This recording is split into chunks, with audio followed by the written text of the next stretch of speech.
徐伟老师，Q Hello 后宫哈发哦。今天的生活课语呢，要教的是早上啊，妈妈叫小朋友起床的时候，常常说别赖床喽，赶快起来哟。像这样子用客家话怎么说呢？跟着老师念哦，好风雨来嘞。好风雨来嘞！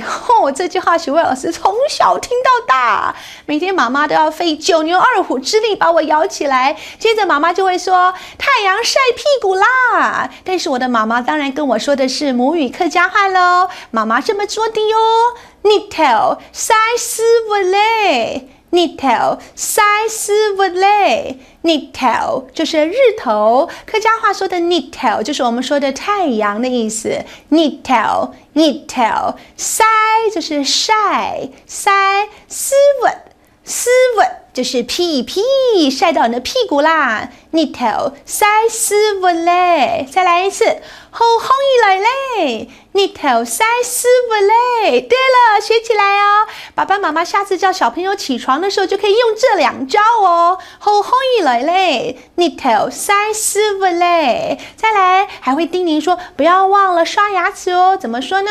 唔记得冲牙齿哦。唔记得。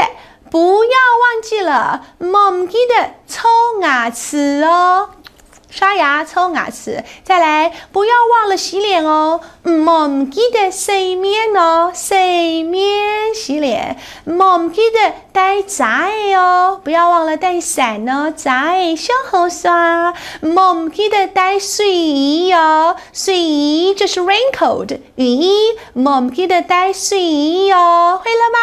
应可喜相逢。徐飞老师要教一句话，就是家丑不可外扬。客家话的说法跟我们平常习惯说的家丑不可外扬很类似，叫做家丑唔好外扬。再来一次，家丑就是家丑，动丑好丑哦，就是那个丑这个字。家丑唔好就是不要不可以，外扬家丑唔好外扬，有跟着念吗？英文的说法很有意思，叫做衣柜里面就会有一个骷髅架，也就是家家户户的衣柜里就会藏一个骷髅架，有事情是不能给别人知道的，也就是所谓的家丑。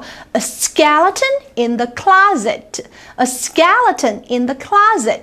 Skeleton 就是骷髅架，好可怕啊。Closet 就是柜子、衣橱之类的东西，所以 a skeleton in the closet 就是我们所谓家里不想给别人知道的一些秘密哟。好，今天就学到这里咯。